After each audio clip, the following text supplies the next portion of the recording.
students who are very much supported in their studies until this day of reading.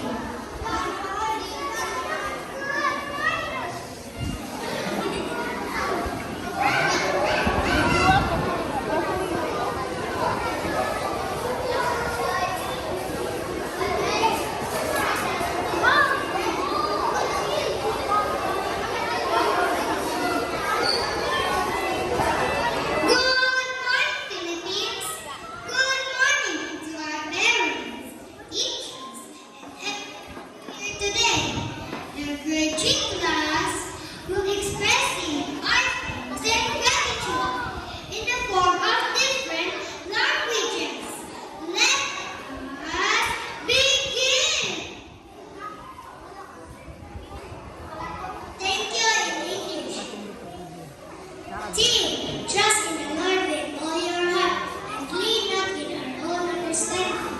Thank you for the good things and guidance to shape my future in every challenge and encouragement in life.